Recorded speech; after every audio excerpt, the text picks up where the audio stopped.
এই সোজা হয়ে দাঁড়া, সোজা সোজা দাঁড়া। আবার কথা কলে এই চুপ, সোজা হয়ে দাঁড়া। I don't understand. I can take this. তোমরা আমি তো কল্পনাও করতে পারিনি যে এত বড় একটা অপরাধের সাথে তোমরা যেতে। আরে ভাই, বিদেশ থেকে এসছো, কোথায় একটু ভালো মতন খাবে দাবে ঘুরবে ফিরবে তা না, ছে। This is not what's supposed to happen. This is supposed to happen. Sir Hi. আমি পুলিশকে খবর দিয়ে এসেছি, ওরা এক্ষুনি চলে আসবে, এসে ওদেরকে ধরে নিয়ে যাবে। দেখা করার দরকার কি? পুলিশ কেন আসবো? We are really innocent.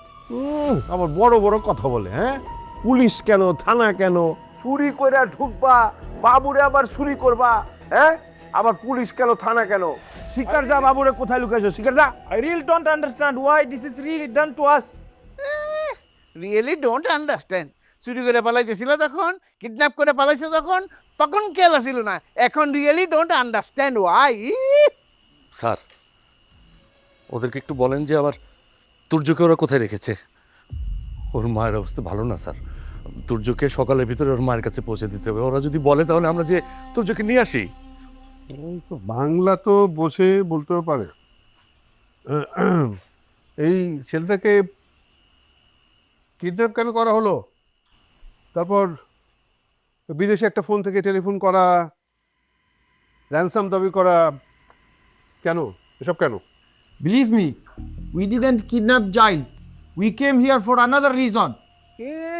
ইংরেজি বললেই মনে করবা যে তোমরা সত্য কথা বলতেছো, তাই না? আমরা সব বুঝি, সত্যি করে বলো, নইলে কিন্তু স্যার শুরু করি স্যার। না না, তুমি কেন কথা বলছো? দেখছো না ছোট কাকু কথা বলছেন। আচ্ছা বুঝলাম যে কাজটা করেননি, তাহলে রাতের বেলায় এই যে বাড়ির দেয়াল টপকে এখানে আসা, এটার মানে কি? আমরা কাজের খুঁজি বাংলাদেশে এসেছি। আমরা কাজের খুঁজি বাংলাদেশে এসেছি। গাছের খোঁজে বাংলাদেশে এসেছে। কি সুন্দর বানিয়ে বানিয়ে গল্প বলছে। ওরা কিন্তু ভালো উপন্যাসিক হতে পারতো। ওদের গল্প শুনে তো আমার হাসি পাচ্ছে। That man brought the trees. It's called Hojia. Our plan was to sell the cross of Taka. When it grows up, yes, when it grows up, our plan was to sell the trees. হজিয়া একটা গাছ, সেটা মানে মামুন কিনে এনেছে। ওই গাছটা ওর দরকার, বড় হলে ও বিক্রি করবে কোটি টাকায়। সত্য কথা, আমরা এখানে অনেক খুঁজি কিন্তু পাই নাই। অনেক খুঁজছি কিন্তু পাই নাই। হ্যাঁ, কথায় সত্যতা আছে। মামুনের সঙ্গে কথা বলে তো বুঝতে পেরেছি, কিন্তু বাচ্চাটার ব্যাপার তো আর এড়িয়ে যাওয়া যায় না। না, পুলিশ এসেছে, এখন তারাই সিদ্ধান্ত নেবে কি করা উচিত। একদম। পুলিশের আসার দরকার নাই, আমাদের ছেড়ে দাও। We will leave this country. আমরা ছেড়ে যাবো, আমরা চলে যাব। পুলিশের নাম শুনে কিরকম ভয় পাই দেখেছেন? মানে মারাত্মক কোনো বড় অপরাধ জগতের সাথে জড়িত। স্যার পুলিশ গাড়ি বোধ আসছে। এখন বুঝি।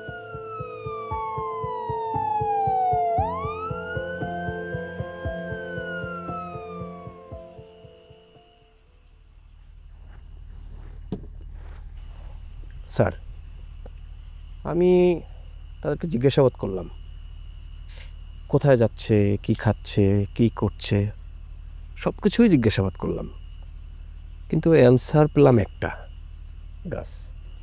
গাছ। গাছ। আমি একটা জিনিস বুঝতে পারছি না, এই একটা গাছের জন্য কঙ্গো থেকে বঙ্গতে চলে আসতে পারে। পারে। আমি কালকে ইন্টারনেটে সার্চ করে দেখেছি, গঙ্গোতে এমন অনেক দুর্লভ প্রজাতির গাছ রয়েছে, কোনো কোনোটার মূল্য কোটি টাকার উপরে। ওরে বাপ! এখন আমাদের খুঁজে বের করতে হবে যে গাছ কোথায় আছে। এটা তেমন কোনো কঠিন বিষয় না। গাছটা তো নিশ্চয় কোথাও লুকানো আছে এবং সেটা মামুন ভাই জানে। তার মানে মামুন ভাইকে জিজ্ঞেস করলেই তো পাওয়া যাবে। মামুনকে এখানে আসতে হবে, এলে গাছ সমস্যার সমাধান হবে, এবং সেটা যদি হয় বাচ্চাকে খুঁজে পেতে অসুবিধা হবে না। স্যার, তাহলে কি মামুন স্যারকে ধরে নিয়ে আসবো? মামুন যে কেন এরকম করছে আমি বুঝতে পারছি না।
চন্দনা, ও চন্দনা, আমি কিন্তু তোমাকে বলেছিলাম যে তুমি তোমার ছেলেকে ঠিক খুঁজে পাবা, কিন্তু আমার একটা রাগ আর কষ্ট কি জানো, আমার রানার জীবনও আমার কাছে ফিরে আসবে না।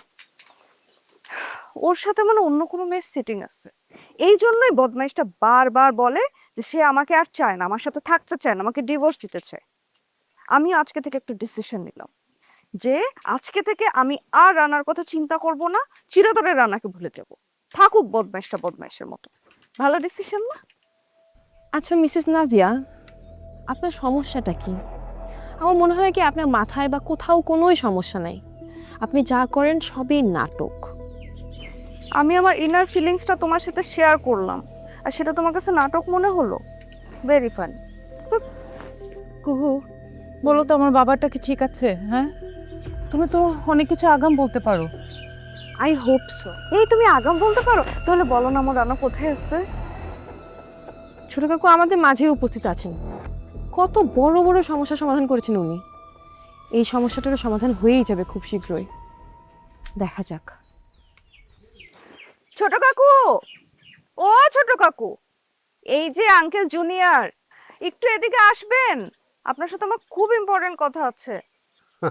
আঙ্কেল জুনিয়র, খুব চমৎকার নাম। এ নামে এই প্রথম কেউ আমাকে ডাকলো।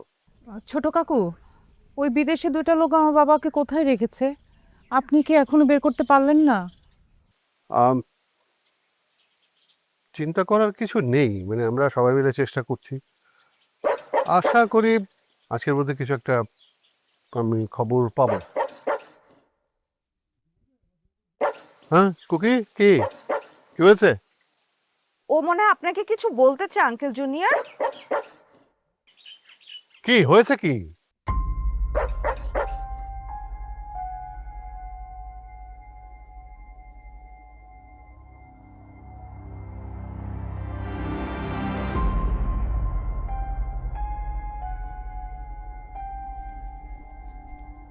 কুকি কুকি কুকি,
বাবা তুমি ঠিক আছো? হ্যাঁ, তোমার কি অনেক কষ্ট হয়েছে?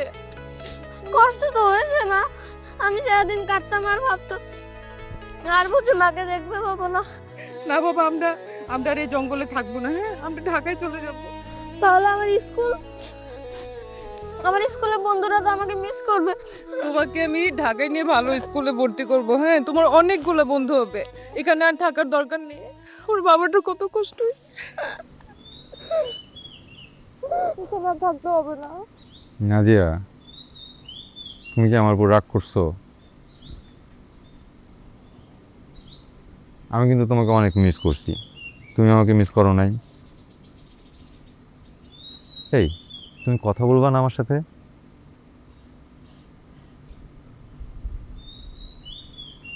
যাক, খুব ভালো হয়েছে। না যে এখন থেকে আমার সাথে আর কথা বলবে না, আমার দুনিয়া শান্তি। এই, আমি তো তোমার উপর অনেক রাগ করছি দেখে বলছি যে আমি তোমার সাথে কথা বলবো না। এর মানে এই না যে আমি কথা বলতে পারি না। আমি মনে হয় বান্দরবনে খুশির মতো ঘুরতে গেছিলাম, তাই না? ওরা যদি আমাকে মেরে ফেলতো তাহলে খুব ভালো হতো তোমার জন্য, তাই না? চুপ, একদম বাজে কথা বলবো না। এরপরে আর এইভাবে আমাকে একা ফেলে রেখে কোথাও যাবো না। আর প্রমিস করো আমার সাথে আর ঝগড়াঝাটি মারামারি করবা না। প্রমিস করতে পারতেছি না, কারণ তোমার সাথে ঝগড়া না করলে আমার না পেটের ভাত হজম হয় না।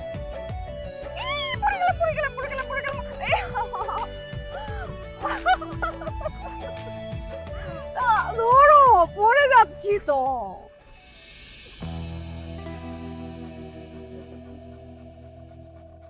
ছি ছি ছি, তুমি এত খারাপ! এত খারাপ?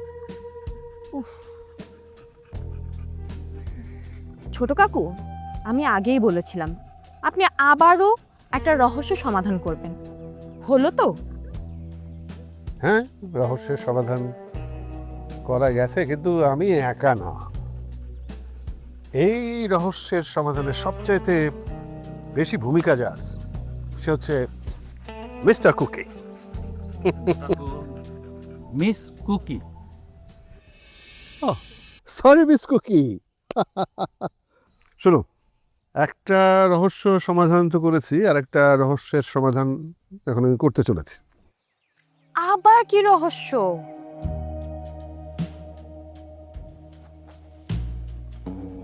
গুরু, আমাকে দেখা যাচ্ছে? হ্যাঁ, আচ্ছা আমি চশমাটা খুলি।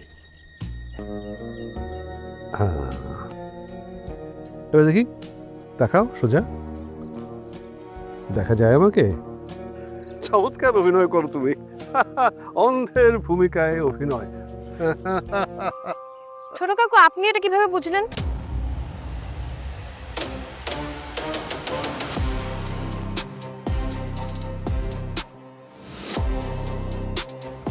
চমৎকার অভিনয়, অসাধারণ অভিনয়। এটা কেউ ধরতেও পারবে না যে এই মেয়েটা আসলে চোখে দেখতে পায়। আমার নিজেকে নিয়ে না এক্সপেরিমেন্ট করতে খুব ভালো লাগে। আমি চোখে দেখতে পেলে জগৎটা কেমন, মানুষ কেমন, তারা আমাকে কিভাবে দেখে সেটা একরকম, কিন্তু আমি চোখে দেখতে না পেলে আমার জগৎটা কেমন, আশেপাশের মানুষ কেমন, এটা কিন্তু পুরো ভিন্ন। এই এক্সপেরিমেন্টটা করতে আমার খুবই ভালো লাগে। জানেন কি হয়েছিল? লাস্টবার আমি বোবা হওয়ার অ্যাক্টিং করেছিলাম, কিন্তু কষ্টের ব্যাপার হচ্ছে 2-3 দিনের মধ্যে মানুষগুলো আমাকে ধরে ফেলেছিল। কিন্তু কিন্তু সাবার কাছে আমাকে মাফ করে দিবেন প্লিজ। মাফ করে দিতে হবে না, সরি বলতে হবে না। তুমি আমাদের চোখ খুলে দিলে। মানে এটা তো ভাবিনি যে একটা মানুষ যখন চোখে দেখতে পায়, সবাই জানে তার সামনে মানুষ একরকম আচরণ করে, কিন্তু যখন জানতে পারি আমরা যে মানুষটা দেখতে পারে না, তখন অনেক ঘটনাই ঘটে যেটা আসলে চোখওয়ালা মানুষের পক্ষে দেখা সম্ভব হয় না। তুমি সেটা দেখার চেষ্টা করো। ওয়ান্ডারফুল, খুবই ভালো লাগলো তোমার এই আইডিয়াটা। স্যার, আমি এদেরকে কি করবো স্যার? থানায় নিয়ে যাবো? আমি একটা কথা বলি। এই যে নজর আলী, এই নজর আলীর উপর আমি কিন্তু প্রথম থেকেই নজর রেখেছিলাম। স্যার, 20 বছর আমার এখানে চাকরি করেছে, এত খারাপ লোক আমি আগে আর কখনো দেখিনি। কাকলিও পছন্দ করতো, এই তো গত বছর আমাকে বলে ওর বেতন মাসে 5,000 টাকা বাড়িয়ে দিল। আর 2 মাস হলো ওর মেয়ের বিয়ের জন্য আমি 2 লক্ষ টাকা দিয়েছি। স্যার স্যার আমার একটা কথা কইতে দিন স্যার। স্যার স্যার আমি ইচ্ছা করে করি নাই স্যার। এই হাফিজ হাফিজ আমার এই কুবুদ্ধি দিছে। ও কইলো যে এই দিকে বলে লাইন গার্ড ওর সব চেনা। ও কইলো যদি জীবনে এই কাম করতে পারি তাহলে সারা জীবন শুয়ে বসে খাইতে পারুন স্যার। আমি এই লোভটা সামলাইতে পারি স্যার। স্যার আমার মাফ করে দেন স্যার।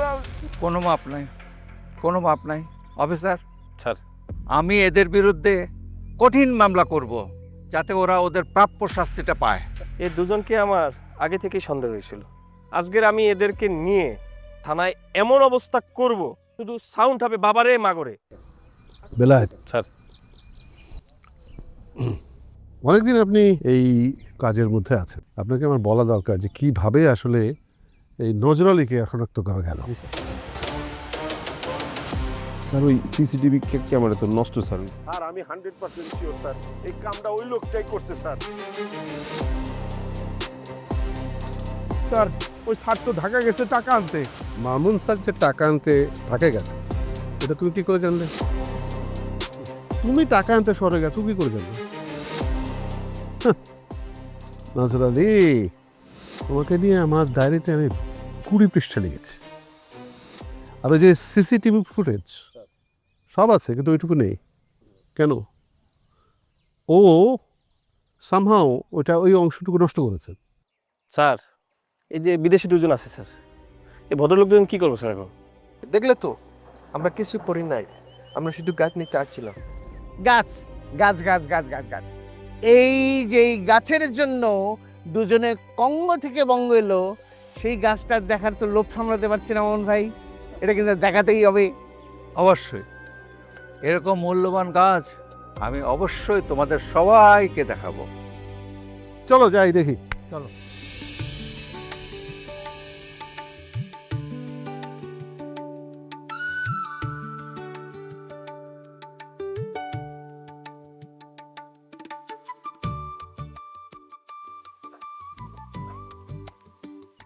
শোনো, এই জায়গায় না কারো আসার অধিকার নেই, শুধুমাত্র আমি, কাকলি আর এই চন্দনা।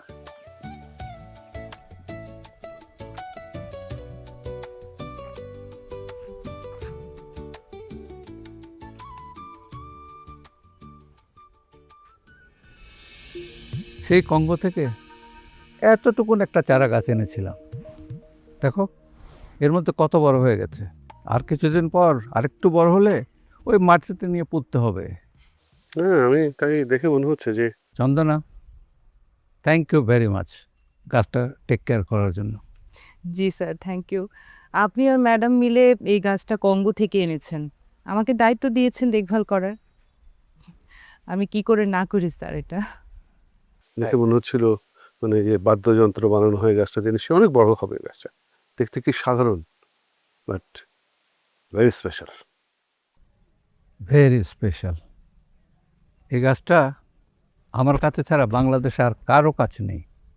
আর পাবা তুমি সেই কঙ্গোতে।